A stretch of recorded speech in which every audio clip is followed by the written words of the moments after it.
50th birthday in 2026, Ohio is launching an ambitious historical preservation project to document the state's important role in America's national story. Our Chase Campbell has more. The America 250 Ohio Commission is asking residents to help locate and document an estimated 7,000 Revolutionary War veterans' graves scattered across the state. Many of these graves and their history are concentrated in the hills and valleys of Marietta and Washington County. While many Americans might think of Revolutionary War history as being centered around Boston, Philadelphia, and Yorktown, Ohio quietly became the resting place for thousands of the nation's first veterans. Nancy Hollister, a member of the America 250 Commission for Ohio, says the region holds a unique and foundational place in American history. This city and Washington County, Marietta was the first permanent settlement in the Northwest Territory. So we were the beginning of the Northwest Territory, which started to form after the Revolution. And we were the gateway westward, if you will, the first expansion of the United States. Much of what brought veterans to Ohio wasn't chance, but policy. Much of the land that became Ohio was granted to veterans as payment for their military service. As a result, Ohio became the final resting place for many of those veterans. And one of the things I always understood about Mound Cemetery and other cemeteries in Washington County, that we have more Revolutionary War officers buried here than anywhere else, and they're identified. And it was just something that was always part of us. Walking through Marietta's Mound Cemetery is like taking a tour through American history at the end of the 18th century. Names like Rufus Putnam, Benjamin Tupper, and Commodore Whipple are carved into weathered headstones. Gene Yost, who works with the Washington County America 250 Commission, says the historical significance of these figures lives on in the people who call Washington County home today. It's all about our grandchildren and their grandchildren. Most every young person in this county, probably 85%, trace back to perhaps as many as 20 or 30 patriots.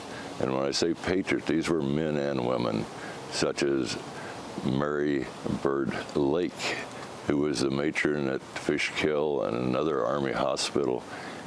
These were incredible people. The stories of these buried veterans reads like a who's who of Revolutionary War history. Take General James Varnum, whose headquarters still stand at Valley Forge, according to Yost. Yost says he didn't just fight for independence and freedom, but helped shape what that independence would mean in the Northwest Territory going forward. He was part of that 1st Rhode Island Regiment. He was also very influential that slavery was prevented in coming into the Ohio country. So we had an area as big as the original 13 colonies created free of slavery. Another veteran buried in Marietta's Mound Cemetery played a big role in revolutionary and post-revolutionary history in the region. A nickname given to him by the local indigenous people also helped shape the whole state's identity. Colonel Ebenezer Sprout. He was the first sheriff. He was a colonel in the Revolutionary War. When he came to Ohio, the Indians called him the Big Buckeye, and we are now the Buckeye State. Thanks to the vast number of Revolutionary War graves spread across Ohio, many communities have their own variations of stories like these linked to local cemeteries and gravesites. But there's no single comprehensive database that records all of the thousands of Revolutionary War veteran gravesites in the state. That's why the America 250 Ohio Commission is starting their initiative to catalog graves across the state, as historian and cemetery preservationist Krista Horrocks explains. The goal of the project was really to make it so the public could easily find that information, see sort of live modern information about the grave sites, really to assess like condition and things like that, so that communities could prioritize the memorialization and preservation of their Revolutionary War veterans in their area. The age of many of these grave sites make collecting that data a challenge. They are some of the oldest grave sites and gravestones in the state of Ohio.